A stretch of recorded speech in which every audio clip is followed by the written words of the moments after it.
Hello and welcome back to the From the Nosebleeds podcast, season 4, episode 3. We're right in the midst of free agency. I'm Thomas Pocrnic, joined by Thomas Coburn and producer He's not Thomas here. Coburn, producer Thomas Pocrnic today. Like, what's this guy Paolo Gismondi? Shout out to him, but vacation in the middle of free agency. At best, it's irresponsible. At best. And I think you're the producer. You're recording the Zoom. I'm recording it today, so I guess I'll be taking on the producer role. But it's just, there's a void in this call right now that's just not being filled. And maybe Paulo's gone because, quite frankly, like his Indianapolis Colts, they also seem to take off free agency every year.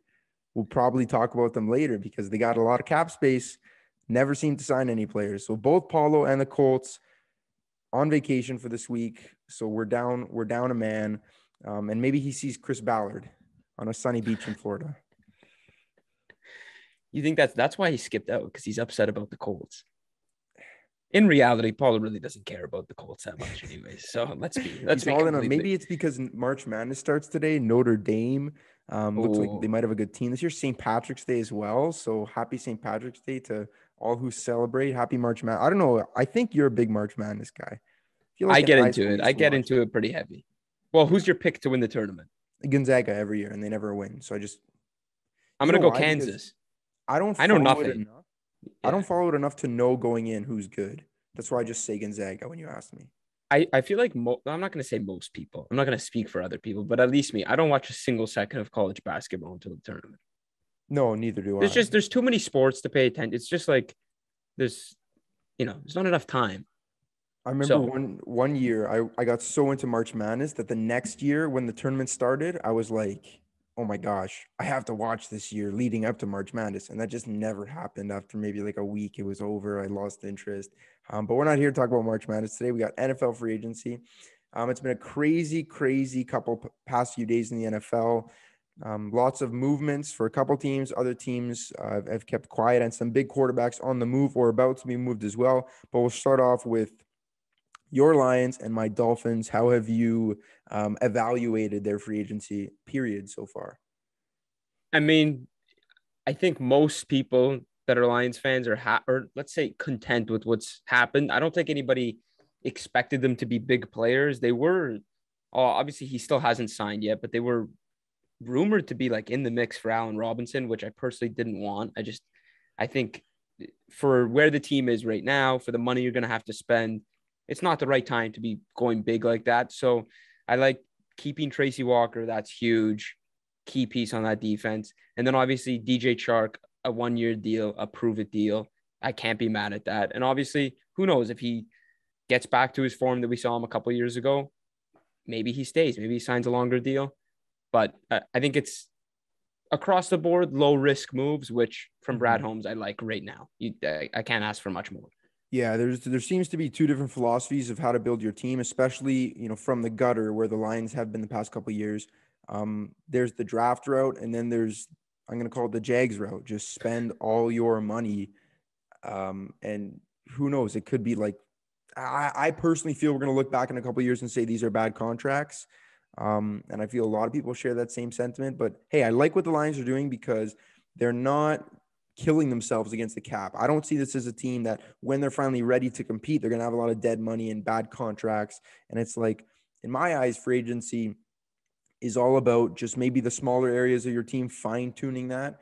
You're not going to completely revamp your roster through that. And all of a sudden the next year become competitive. And that's what I think my Dolphins are sort of doing. We've made a lot of signings, but we haven't really broken the bank on anyone. It's just been some depth pieces here and there. We got 2 new running backs, both on very, very cheap prove-it type deals as well, which I like. We got a fullback, which is just so Mike McDaniel. So I honestly think we've addressed every single need except for our biggest one, which is where I'm kind of, looking at like, okay, did we really have the super successful window that I hoped? Not yet. There's still time. Teron Armstead obviously still on the market. I don't know if we can afford him now with the signings that we've made, but I think we definitely need to sign a tackle. But I think I'm content with not being the team that steals the headlines. And I feel like you're the same way too. Like the team like the Jaguars, who just completely spent big, and everyone's saying, "Oh, maybe did they win free agency just because they got all these players?" And you have to take into account where the team is. So, like you said, the Jaguars, I would be distraught. Like if that was my team, if I was a Jaguars fan, I don't know what to think. But there are exceptions. Like the Chargers, I like it. I know Khalil Mack wasn't a free agent, but you go out, you make that trade, you get JC Jackson, a top corner in the league. Like that's a team who's ready to make the jump and compete for a Super Bowl. So I get it. Other than that, re-signing your players to big deals, I got no problem with. Like I don't even really consider that free agency. The big problem for me is like when you're spending big money and you're just getting players from, 3-4 teams and filling out your roster. Most of the time it doesn't work, it feels like, but we'll see. A couple teams went big. The Jaguars, obviously, I feel like they stole the show in the worst way possible, but yeah. And I think the Christian Kirk deal specifically has got all the attention, and I don't know if it's for better or worse that that's getting the attention. Obviously, that's a really bad deal in the eyes of pretty much everybody, but there are other deals as well that haven't been all that great, like paying Evan Ingram all that money. I know it's only a 1-year term. Defense, they're just spending on every single level. They got a defensive tackle, a linebacker, a corner, all who are pretty solid players. But I think me and you both talked about this. In terms of free agency, these guys are often free agents for a reason. Like if you're really that special to your team, they're going to do everything they can to hold on to you. So a guy like, I think it's Foye Oluokun, who they just signed from the Falcons. If I butchered that name, my apologies. But like he's a good player. But when he gets onto the open free, he's a solid, free agent. When he gets onto that open market though, because he's now a top tier linebacker, he gets paid like one. But is he really amongst the best of the best of the best linebackers in the league? I don't quite know. So it's little things like that. Of course, you have your examples like you brought up JC Jackson, who I'm sure the Patriots would have loved to have them on their team. They just weren't willing to meet him where his salary demands were. And that's more of a, organizational philosophy that the Patriots have. But in general, I think, there's teams like the Jags and there's teams like your Lions, and I'd rather be a Lions fan. It's the first time I've ever said this in my life. Hey, Brad Holmes, I've said it so far, he's basically hit 100% right now. He hasn't really messed up too many things. Now free agency's not over. Maybe he goes out and makes a huge mistake in my eyes, but I don't think that's going to happen.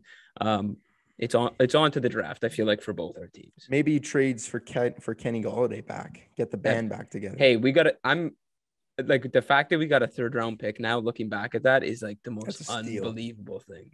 Like, 0 touchdown Kenny. You avoided the contract and got the draft compensation. But speaking of draft compensation, how's that for a segue? There you go. That was good. Deshaun Watson. How long have we been talking about this guy? I think we did like one of those live emergency podcasts over a year ago because it came out that he wants to get traded.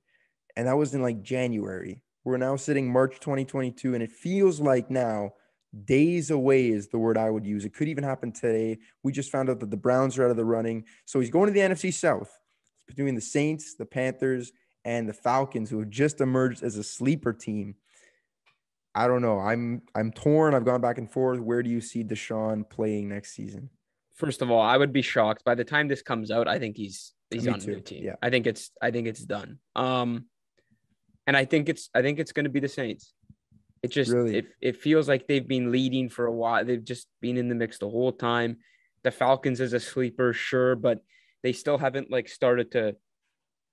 They have to like fix Matt Ryan's contract. So it's like you got to get rid of that somehow, and that there hasn't been any movement on that front. So obviously things can change on a dime. We know this. We've seen this all the time, but it's just at this point with the Browns now out of it. I don't know what's happening there with Baker now, but with the Browns out of it, it feels like he's going to be a New Orleans Saint.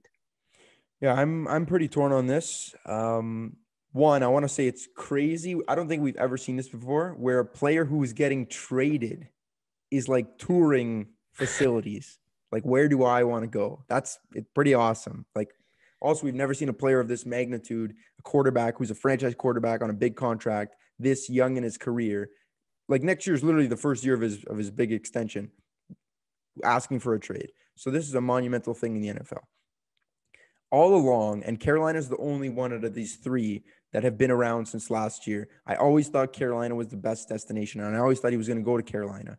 That front has completely cooled down now, and they almost seem like the sort of the last team of the three that's in the running to get him. Atlanta, I think, is really cool because he's from the Georgia area. And I just think it's a spark the franchise needed. I mean, the direction that they're in right now, it's just they've been a complete mess for the past couple of years. You get a guy like him, you're going to start to attract more players. And I just think it would be the perfect thing to just turn their franchise around.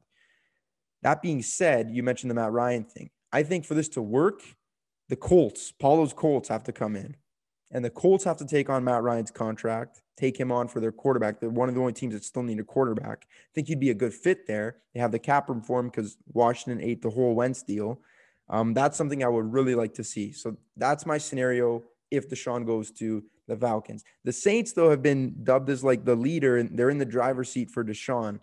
I think it's weird because in about September, October, when he was heavily touted to Miami, I was saying the Saints. But once they lost Sean Payton, I was like, that destination doesn't seem very enticing. There's still a couple of veterans that could be gone. We don't know the status of Michael Thomas and Alvin Kamara. Like, it's just a weird situation. Plus, they're in some cap trouble too. And yet they're also in the driver's seat somehow. I don't know. I think I'm going to pick the Falcons.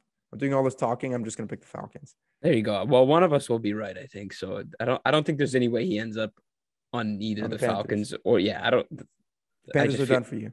I feel like it's 0%. I'm gonna say it 0%. By the time this comes out, Deshaun Watson will definitely be on the Panthers 1,000,000%. But no, I don't know. It's either way. There's a lot of question marks, right? Are you like now that Brady's back? We didn't even talk about that, but Brady's back. They're the leaders in that division. It's like the Falcons are in like this weird rebuild, retool. No one really knows what it is. And then I think the Saints, if they get him, I think they're ready to compete right away. I think Michael Thomas will be back. Mm-hmm. I expect him to maybe not what he was before all the injuries and all the mess, but he's still an elite wide receiver. I think obviously you got Kamara. That defense has been one of the most consistent defenses in the last 3 years. It feels like maybe even longer than that. So I think right away compete. I want to see him go to the Saints. The Falcons, I think, would be interesting long-term, but for right now, it kind of feels like this is just a weird fit. Yeah, and I think that Saints defense, like you said, they've carried a lot. And I think a lot of the world doesn't know how good they are because their offense has been poor, especially last year. And even that last year, Drew Brees, it just didn't really have a lot to it. So, if he goes to the Saints, it would be really interesting. My original thing was go to the NFC South because it's the most wide open division ever. But you said Tom Brady's back.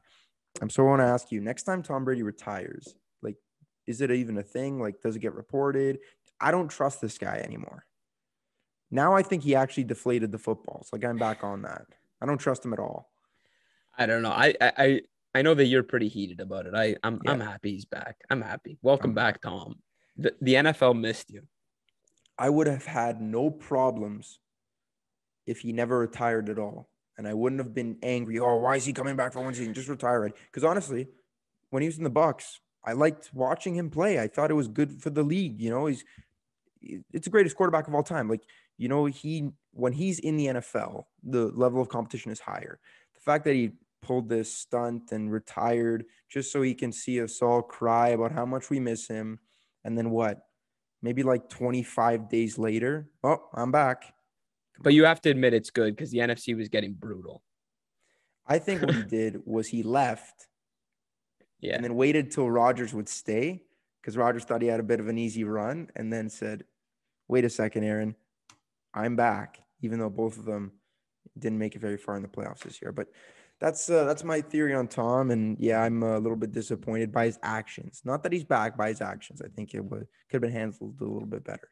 Fair. Quickly, though, before we move on. Now Big Ben gets his fair spotlight for the Hall of Fame. So good for Big Ben. Because now they're in different now Brady's still playing. So you're still on that Big Ben first ballot, eh? I think you're the only person that doesn't think that Big Ben's a first ballot Hall of Famer. I do. It's the most absurd take. I think we did an episode talking about it, and then I was like, is he really? And then you sent me his numbers, and he's fourth all time and everything. But hey, when Derek Carr retires, mark my words, he's going to be like top 10, top, like the way the league's going. Your buddy Yes, that's Staff fair. there. Your buddy Oh, Staff's he'll going to probably be be the one all-time and passing everything. leader. Yeah. Yeah, So he'll be I number think one. I And think we're everything. gonna have to reevaluate our thinking over here, because now people pull up like Derek Carr's numbers, put them side by side. Troy Aikman, who was throwing for like 3,000 yards and 13 touchdowns in his heyday, and saying like Derek Carr's way better than this guy. So I don't know. That's for another day. Back to free agency. Favorite signing and least favorite signing. We'll start with the favorite. Who do you have? Favorite signing. Okay, now favorite is it okay, my favorite. So not like the Okay, obvious DJ answer. Chark, done. No, no, Next no, no. topic. CJ Uzama. How do you say his name? Oh, I yeah. forget it now. No, that's my Uzama? favorite. That's maybe my favorite player in the entire NFL, because I like saying CJ Uzama. That's what I just every think time he it's a catches the very ball. underrated sign. I thought the Jets had a great free agency. Oh, I share that feeling. I really like Definitely. what they did. I'm just saying that because like there's so many obvious ones, but like, hey, everybody knows or everyone's talking about those. I just think getting a solid tight end like that, often like pass catching one for Zach Wilson at this point in his career, I think it's a very like reasonable deal. I think it was like 3 years, 20 something million off the top of my head. That's what I remember. Yeah. Anyways, yeah, reasonable deal. You just saw what he did with the Bengals. Was a big part of that offense down the stretch. I like it. It's a safe move, really, but I think it can do wonders for Zach Wilson's development. So that's my favorite. That's my favorite signing. I think the Jets in general, in my eyes, are like one of the clear-cut winners of everything. And they didn't break the bank, but they signed Laken Tomlinson, who may be my favorite signing, but I'll go in a different direction since you're giving all the love to the Jets. But hey, they're a Zach Wilson second-year step from winning games in the AFC. And I'm not saying they're going to make the playoffs. Who knows? They could, but like they're going to make it tougher on Miami and New England and Buffalo. It's not going to be that, because in the past, those three teams have looked at their schedule. Okay, we know we have 2 wins against the Jets. That's how it's been the past couple of years. So I like that move. They're building a strong O-line. They even signed another tight end, Tyler Conklin from the Vikings. So maybe we got a little Gronk and Hernandez going on in MetLife with Robert Saleh. But my favorite signing, I was going to give love to DJ Chark and your Lions over there. I like what the Steelers did this free agency. And I'm tempted to even go the Mitch Trubisky route, because I don't think it's something to be laughed at. But I'm going to say Miles Jack to the Steelers. I think 2 years, $16 million is a steal for a player of his caliber. And he's only like 26 years old too, which is crazy because he's been in the league for what feels like quite a while. But he's a really, really good player. And the Steelers continue to build just an awesome defense, and they address the need. Devin Bush struggled last year. They didn't really have that, that inside linebacker that can make plays. But I think that's really going to help everyone around him, and I like what the Steelers are doing. Yeah, and I mean, I'm sure in a couple minutes we'll get to the reason why Miles Jack was available. Shout out to the Jacksonville Jaguars. Yeah, they had a great free agency. I also, though, I want to switch my pick. Can I switch my pick? Because I was gonna pick this guy and then I switched it last second, but I'm like, Chase no, Edmonds this is or Raheem this. Mostert. Which I'll one? give you one guess. It's not one of those. Who's my favorite signing? Cedric Wilson. No, Hassan Reddick. Alec Ingold. Okay, so I was just naming all Miami signings. That's a good. I really like Hassan Reddick. Hassan Reddick. That Eagles defense is rounding into form. Like it's. I think it surprised people last year. Now you add Hassan Reddick, one of the best players at getting to the quarterback, and in a division where, yes, the Cowboys basically rolled their way to the division last year, but they had a very mediocre free agency. I think everybody can agree. I think at this point, they worse than they were last year, 100%. Yeah. So who knows? Obviously, there's a lot of question marks on the offense, but hey, if that defense turns into the best in the division, like it quite possibly can, the Eagles might have a chance to compete for it. So I really like that signing. This is a Thomas Coburn NFC East take about a team that's not the Cowboys. Yeah. Potentially winning the division. Maybe the Eagles might be my team this year. We know you have a good track record of those predictions. I'm more on board with you at this one than what yours was last year. So maybe that helps you out a bit. But how about those Giants, right? They're maybe they rebound this year. Maybe take them out, whatever they are, plus 4,000 to win the NFC East. Did we say least favorite signing? Oh, well, okay. Before we get that, who won free agency as a team? I'm probably gonna go with the Jets. What I talked about earlier. I like what they did. Good O line. Like I look at what they did with Sam Darnold. Complete disaster. Give him nothing. I think the Jets are one more wide receiver weapon, and I think they need to have like a big wide receiver. Maybe they take like a Drake London in the draft. I know you don't want to hear that because you want him to Yeah. fall to the 8th round where the Lions can scoop him up. But I like what the Jets are doing. I still think they need to strengthen up their defense a little bit. But in terms of surrounding Zach Wilson and putting him in a position to succeed, it's an A for me. Yeah, Jets are certainly up there. Love what they did. Obviously, talked about it earlier. I don't know. At this point, the two players, like the two key names that they got for the prices that they got them at and the ages, dude, the Ravens were unreal what Yeah, they that's true did. too. Zadarius Smith, Marcus Williams, both felt like reasonable contracts in like when free agency, it feels like every signing, no matter who it is, it's always like overpaid. Yeah. That's what everybody's initial reaction is. Overpaid, overpaid, overpaid. They seem to get reasonable deals with both of them. And I think at this point, who would you pick to win the AFC North at this point? I think the Ravens are going to have a really good Correct. chance. Yeah. Like, I think everyone's going to go in just because the Bengals made the Super Bowl last year and think that they're locked to win it. A lot of us are forgetting, one, how injured the Ravens were last year. And I wasn't high on the team last year. I wasn't. But also how inconsistent everyone else is. And I think all four of these teams are going to be good again. I think the Steelers are going to have a winning record. I think the Browns are going to be back. But in terms of the top team, the Ravens got swept to the Bengals last year, and I think they're going to come out with looking for a little bit of revenge this year. And we have to see Lamar improve on what we saw of him last season, definitely. Yeah, we'll see. Maybe in the draft, or obviously maybe they grab a wide receiver again. Who knows? But you got to think the offense is going to look better than it did last year when he was in there, and that defense is obviously looking pretty special on Yeah. paper. Very quick side note. Favorite signing that didn't end up happening, J.D. McKissick to the Bills. I thought that was a great signing that just didn't end up happening. It's only that or Randy Gregory staying with the Lions, but hey, or not the Lions, the The Cowboys. Cowboys, I yeah. like seeing those every year. It adds for a little bit of a twist, a little bit of suspense because legal tampering doesn't end till Wednesday, so players can always jump ship. What do we have here? Our least favorite signing and our free agency loser. I feel like the loser, we can just sort of hold hands and say it together. The Jacksonville Jaguars. 100. There's no other right answer. Yeah. Like in most cases, these questions, there's no right answer, but there's definitely a definitive answer. What do you think? Christian Kirk, like That's the worst signing. That's one of the worst free agency signings I think I can remember off the top of my head. Here's why. You don't want to know what makes it way worse is it just got more embarrassing as the day went on when the Lions just were like, well, we'll take Chark for 10 million for 1 year. like I'm not here to say like DJ Shark is way better than Christian Kirk, No. but they're at least, they're in the same club. Well, Chark has an 1,000-yard receiving Kirk season. doesn't. Christian Kirk does not.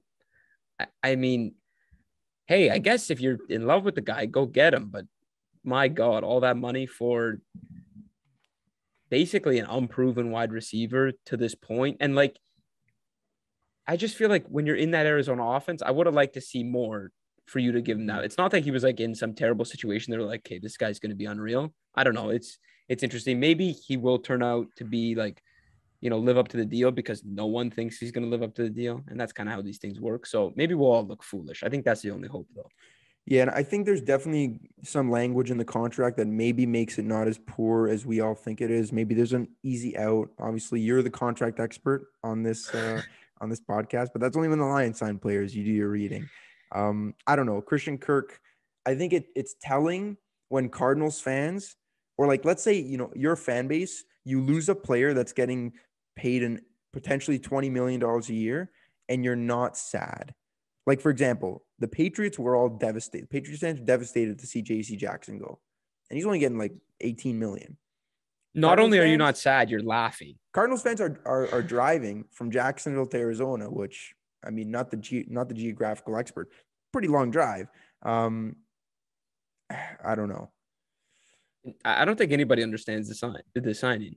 It's confused everybody. Now I'm just thinking about how long the drive is to Jacksonville to Arizona, and I might look that up while you give me your free agency loser.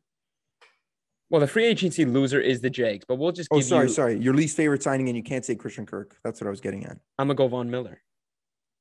See, I now, don't I don't like like the that. contract, but I as a like getting Dolphins Von fan, Miller. I am terrified to play the Bills next year. I like Terrified. I like getting Von Miller, obviously, but at 32, and I did read into his contract a bit because I almost couldn't believe it. Yeah, 6 years. Wow. 6 years brings you to 38, but like after 4, they can kind of get out of it. But it's 50 million guaranteed. I Mhm. had it in my head that he was gonna sign like kind of a reasonable deal with a contender, but he Yeah. did sign with a contender, but there was no discount on that deal. That was I guess teams just really, really wanted him, and that's the price just kept going. Like to me, I feel like Bobby Wagner's contract, everyone's gonna look at it and be like, Bobby Wagner, like he's only getting that much money. That I don't know. And that's I feel like how you're feeling about Von Miller. yes. So who knows though? If the Bills are looking at it, like in the next 2 years, maybe he's going to be the guy that puts us over the top against the Chiefs, against the Bengals, maybe against the Ravens, maybe against the Jets. Who knows? And even further from now, 3 years from now, the Jags. Christian Kirk's gonna be in the Christian 30 of his Kirk. contract. He's gonna be dominant. So Did you find how long that drive is? no, I got to look it up. I'll give you my least favorite signing though, and I don't know if this is cheating, but I'm gonna say whoever signs Tyrann Mathieu. Is that cheating? Oh, no, and I like that, but it's almost I feel like everyone just can sense the disaster coming of however long and however much money that's going to have to be, that maybe it doesn't like maybe it turns out to be a reasonable deal. I don't know if that's even possible. Uh but yeah, that's a signing that like I feel like most fan bases are kind of nervous about like Yeah, what's that going to look like. That I love what the Chiefs did. Great amazing move, move. great replacement, all that. Can't argue with that. Um but yeah, I just feel like he's going to want a ton of money and I don't know who's going to give it to him. It feels like it's not, I mean, I don't, Jacksonville. maybe. It feels like it can't be like a contender. It's going to No, be like, I don't. I think he's gonna be either. I feel like it's going to be a decent team, maybe a team that's going to compete for the playoffs and just spend too much money. And I don't know. It just feels like it's not going to work out. It says a lot when the safeties that are sought out the most and teams are most aggressive for is Justin Reed and Marcus Williams. And even Marcus May got a decent payday from the Saints. So it's like teams aren't valuing paying the safety position top dollar, and they feel they're getting better value from players who have less pedigree. But by the time that contract's done, they're going to be far better players than Tyrann Mathieu, who's, let's be honest, he's at the back nine of his career. He's gotten like this is going to be his third big contract. Yeah, like if he were to get more money than Marcus Williams, that would be like the most ridiculous thing in the Yeah. world. I don't know. I And don't. I think someone might give it to him. That's what I'm scared of. That's why he's the worst signing for me, and it hasn't even happened yet. I'm just nervous of what's to come. I think a bad signing too was Mike Williams. To touch on that quick, The re-sign. I didn't. Yeah, the resign. I Yeah. didn't like that at all. I think you go replace him in the draft. I think that's too much. That's too much money to put into your top 2 receivers. And Mike Williams, quite frankly, didn't even put together a full season last year. So Yeah. I don't know. That was an interesting signing that I wasn't a huge fan of. I have some mixed feelings on that. One, respect to them for burying that in the Russell Wilson news. Two, I think it would be worse if a different team signed him. But we know they have the Right. rapport with Justin. He already has that connection with Justin Herbert. I still think it's way too much money, especially for he's a Kenny Galladay. He's a jump ball receiver. I And don't. Yeah. also he can't really stay healthy. I don't think he doesn't get that from another team in free agency though. I don't think. Jags? The Jags would have given him 200 million for like Probably. he would have got the Key to 200 the million city. for the 200 million for 4 years that people thought Rodgers got. That would have been the Mike Williams contract had he hit the open market and he played for the With the Jags. Jags. I Jags don't know. present Christian Kirk key to the city, along with his $100 million contract. The drive from Arizona to Jacksonville is 30 hours long. How many episodes of our podcast could you listen to in that drive? Quite a bit. 40-ish. Yeah, If you really probably. want to do the math. But at least Christian Kirk can take a private jet because he certainly He's has got the that money. money. He's got that money. So good for Christian Kirk. Before we wrap up today, a couple of the guys who are unsigned still. You got Stephon Gilmore, Bobby Wagner, Julio Jones, fresh on the market. Am I missing anyone else that we wanted to talk about? Maybe We Teron talked Armstead? about the honey. We talked about the honey badger. It's Ron Armstead, Bobby Wagner. We mentioned a bit. Clowney's still available. Mm.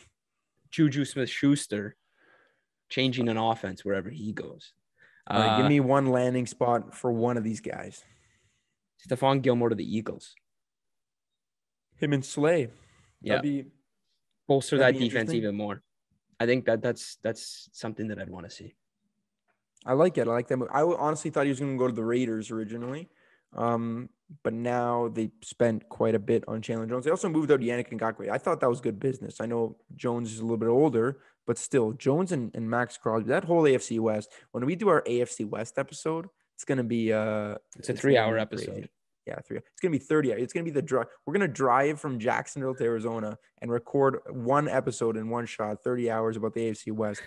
I'm going to say Julio Jones, and I am going to put him to the division rival Colts, who have Matt Ryan after the Deshaun Watson trade. Matt Ryan, Julio Jones back together in not the NFC South, but the AFC South. How's that for a story? Very good. Before we go, what about him on Miami? Is that something you'd like? No, you don't want him. I mean, him and Waddle, kind of that could work. No, him and Devontae Parker in the players' booth for 8 out of the 17 games of the season because neither of them can stay on the field. That's very fair. Devontae Parker, what a fall from grace, eh? He's still like when he plays, it's like, man, this guy's good. So it's kind of frustrating. Only Dolphins fans have ever thought that.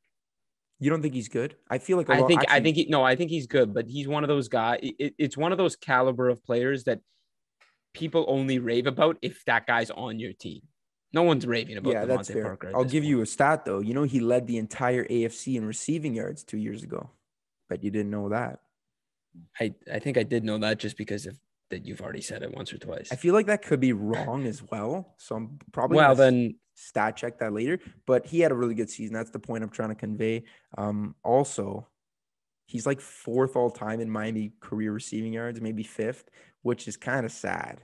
But that's tough. Well, Waddle will be up there within a year. So there you go. Probably around there. So to close the show, more receiving yards next year, DJ Chark or Christian Kirk. Who are you taking?